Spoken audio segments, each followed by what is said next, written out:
تعالي بقى اقولك ازاي تعملي تتبيلة الفراخ زي وتطلع زي المطاعم بالظبط ويمكن احسن كمان. هي اصلا هتبقى احسن عشان تبقى اوفر واضمن في البيت. الفراخ انت جايباها بنفسك وقدامك يعني. تمام، هقولك كل التريكات اللي تخليها ما يطلعش فيها دم والتتبيله تدخل فيها كويس. اول حاجه كده هنقطع ده كان الورك، الحته اللي من فوق كده شلتها من الحته الدبوسه وقطعتها كده كويس عشان الدم بيبقى في الحته اللي هي بين الدبوسه والبتاع. وكده خرمتها وفتحت برضو الحته اللي من فوق دي كويس.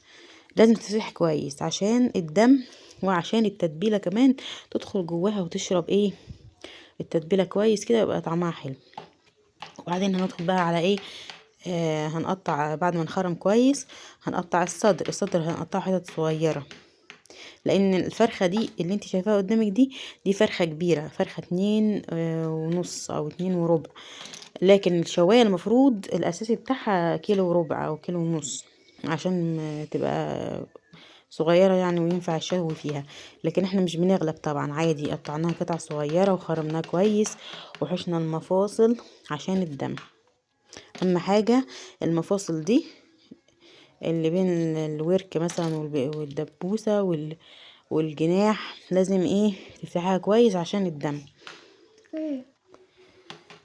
وكده كنا بنخرمها كويس جدا عشان برضو التتبيله تدخل جواها وتطرى معانا. تمام، انت كده شوفي هي ازاي بتتقطع وبتتبل، عشان اهم حاجه في الشويه التقطيعه عشان تستوي معاكي كويس ما تبقاش شاده والتتبيله تدخل جواها. وتخرميها ازاي والدم، لان اسوأ حاجه في الفراخ المشويه ان يبقى فيها دم اصلا. فاحنا لازم نتجنب الحاجات دي لان الدم طبعا. وساعات اصلا بشوفه في المطاعم الدم، يعني باكل فراخ مشويه في المطعم بلاقي فيها دم، فتخيلي دفع فلوس قد كده وفي الاخر بتلاقي دم في الفراخ. فاحنا على ايه، احنا نعملها في البيت احسن واضمن على ايدينا ومن غير تكلفه كتيره وضامنين الفراخ بتاعتنا يعني.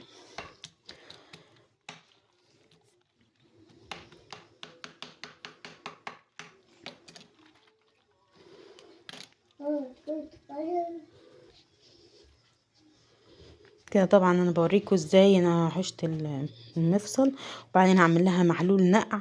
هنحط الميه فيها بشويه، نحط معلقتين سكر كده والليمون على حسب ايه اللي موجود عندك. انا حطيت 3 4 لما بحب اكتر الليمون يعني عشان الزفاره وعشان بتنزل الدم بتاعها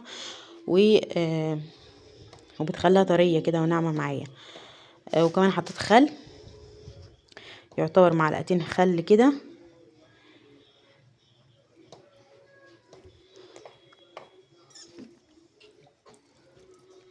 وبعدين بقى هنعمل التتبيله. انا كنت حاطه طماطمتين كده وفصين توم وورق لوري ومكعب مرق الدجاج والبهارات السبعة. وحطيت كده ايه بصلة.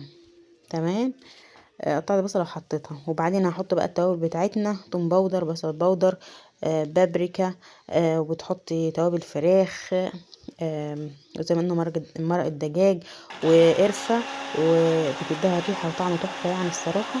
وجنزبيل. انا ما عملتش كتير لان انا كان عندي تتبيلة في الفريزر حطيتها عادي، كانت زيادة عن معايا من المرة اللي فاتت. واي توابل عندك ممكن تحطيها عادي يعني بتدي طعم وريحة تحفة يعني. وده كان قرن فلفل رومي بحب احطه برضه يدي ريحة حلوة وطعم كويس جدا للفراخ. وبعدين حطينا التتبيلة وبعدين بنسيبها يوم، يعني اقل حاجه يوم. عايزه تسيبها اكتر من كده، عايزه تحفظها في الفريزر عادي بتبقى احلى. كل ما تقعد في التتبيله كل ما تحلو وتبقى جميله يعني. وهنا كانت الشوايه بقى كنا بنشوي. ممكن تحطها في اي حاجه، ممكن تحطها في الفرن عادي. وما تنسيش تعملي اشتراك للقناه وتضغطي زر الجرس وتضغطي لايك عشان تشجعني اكمل.